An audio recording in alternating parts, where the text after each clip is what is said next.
Hi, good day folks. We're just looking here at a new Kimberley camper here, pre-loved camper that we're handing over to a customer. Now, part of our social distancing and doing the right thing for this time of year, what we are doing is these customized handover videos. So let's walk through this handover video here. And this is just going to give us a little bit of separation from the customer spending so much time inside. There is a lot of information, even on our humble camper trailer here, stuff to go through, and you can take this video and refer back to it later and look through it. So this is part of our video that we'll hand over to the customer. What we're also going to do is include the video of us opening and closing it and putting all that on a USB and giving it to them. The other part that we have here about this handover is we do pride ourselves on a really good handover at SEQ Campers. So we want to spend the time with you and teach you everything here.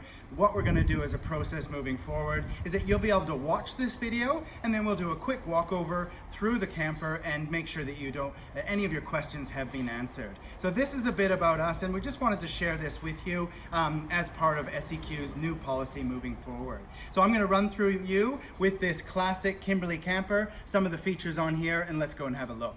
So starting here at the front, we do have our extended drawbar here. We are running electric brakes on this. So electric drum brakes, pulling this one on is our handbrake, using that to release that. So we do need a brake controller on this unit. We've put a new 7-pin flat to match the customer's vehicle. We do also have an Anderson plug here. So that's going to be for charging for the vehicle. Upgrades we could do here is running a DC-DC booster to help boost the power in this. Right now we've got 200 amps of battery power in there.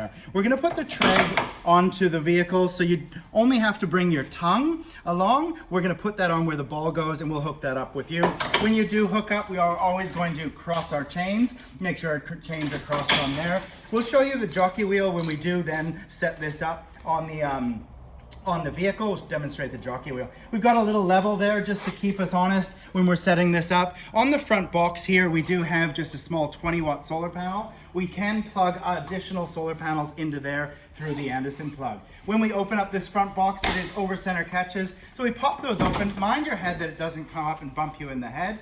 Inside this one, it has the quick awning. So our quick awning set up there, and we have an ensuite on board as well, so with a floor. Inside here, we're also gonna have our spare wheel winder. So like a Toyota Land Cruiser, that spare wheel winder to drop the spare underneath. We'll give you a quick demonstration on how that works as well. Coming through here, we have a hand pump. So this one does have 2 water tanks on board, but our front water tank, we open that up to pump water through our hand pump, and then we can close that up. That locks our tank off there, and that's the best way for travel. It's got a little bag there just to protect our hand pump in the front there. So that's hand pump. It's just coming from our front water tank.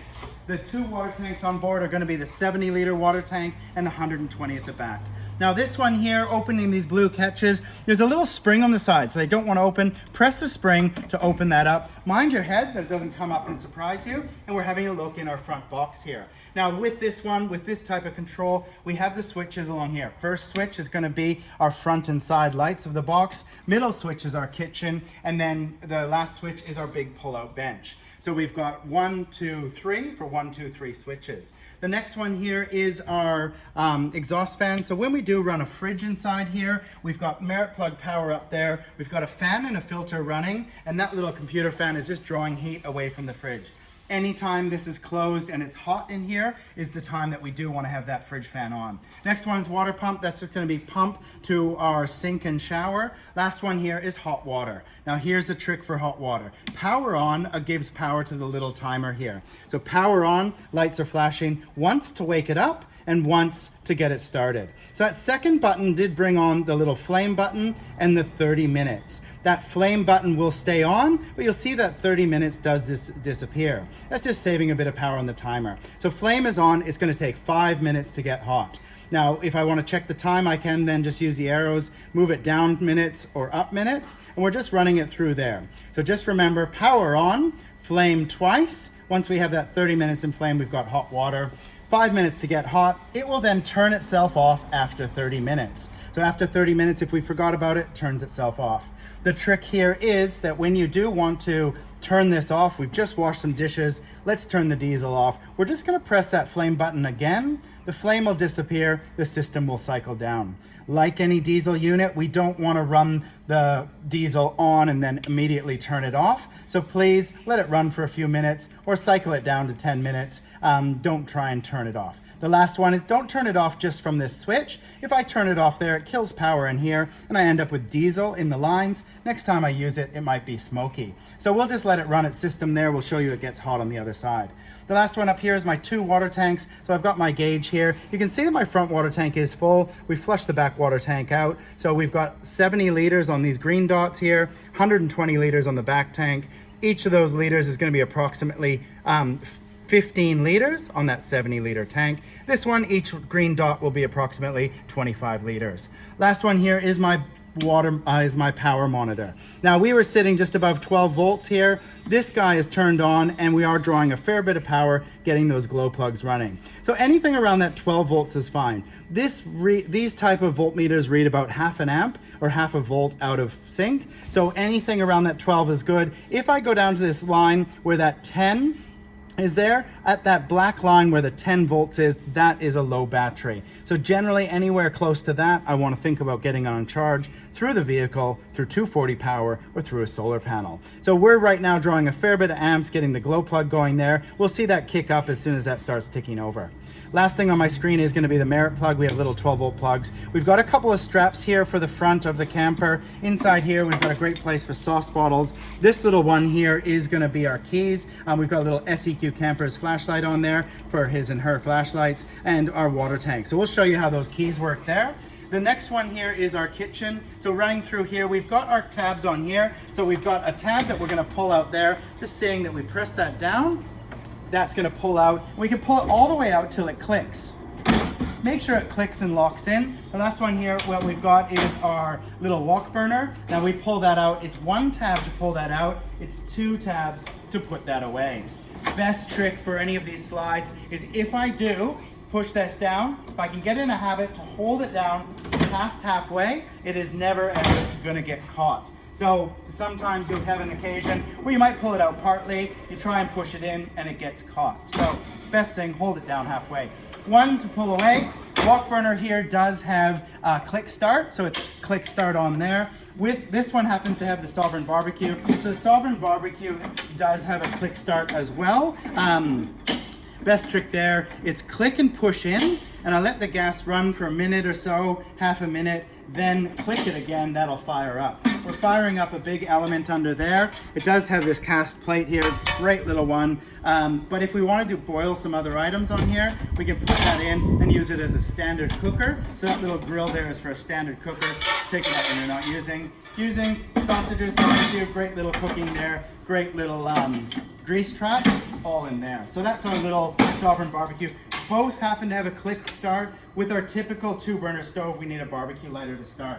What we're doing here is we've got a set of gas lines through here. Our gas lines has another little bonus item in here, a little emu egg ring. So if you ever catch an emu, you can make a nice egg. But it is a windbreaker there for our wok burner. They are a quick fit connection. So you can see that this connection is here. We're just going to pull that back. So we'll just go ahead and do that. Pull that back. Oh, I'll put that guy on there. That's connected in there. Then we're just going to twist this one into here.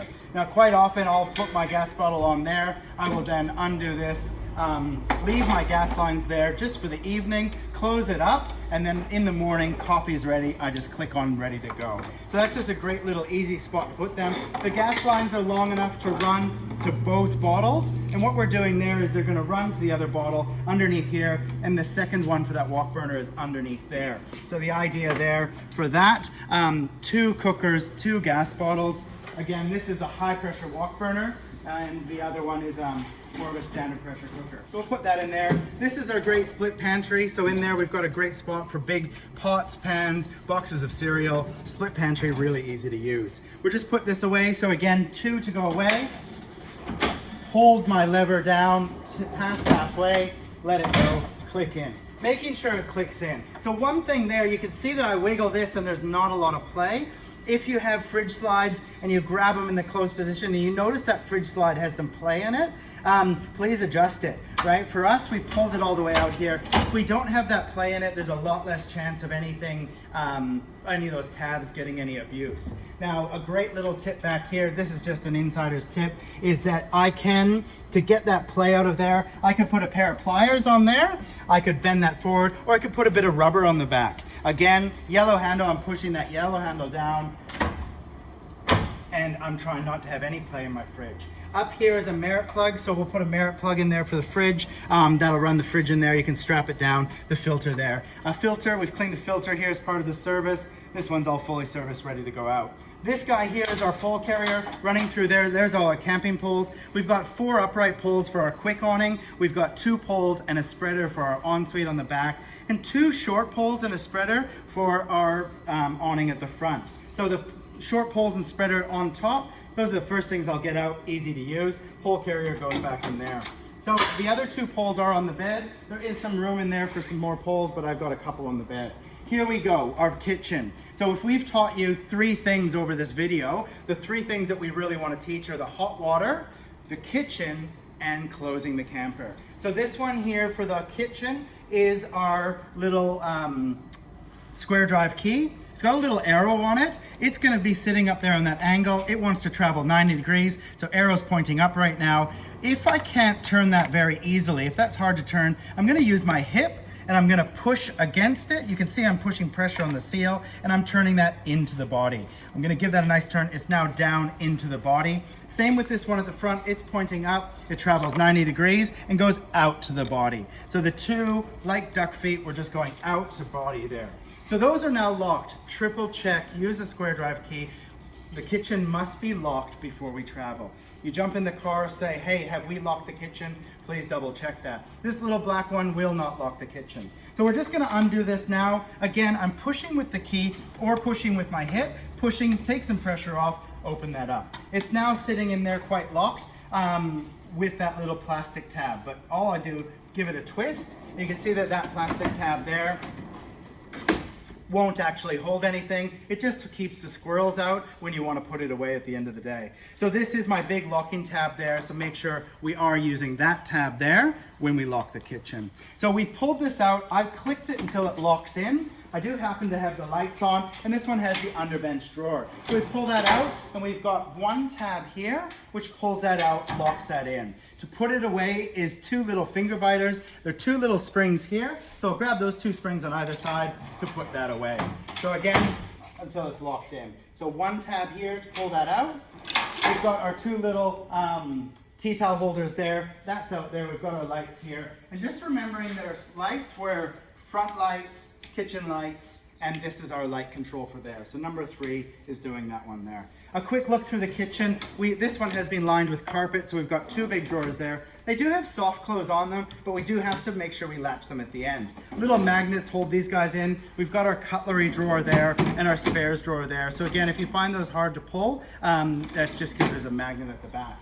Through here we have a fire extinguisher. This one happens to have a fire blanket as well. Other tea towels and things can go in there. Inside here we do have our leg. Now this little leg here, this is fine to set up, make a sandwich and use, but if we're gonna stay for a little while, please make sure that we put this, there's just a hole at the front here, give it a twist, and just supporting that weight. I can now use it as a bar, I can now have the kids playing on it, and this is just giving me a little bit more control. So make sure you set that up anytime you're dumping a lot of groceries on here or preparing a big meal.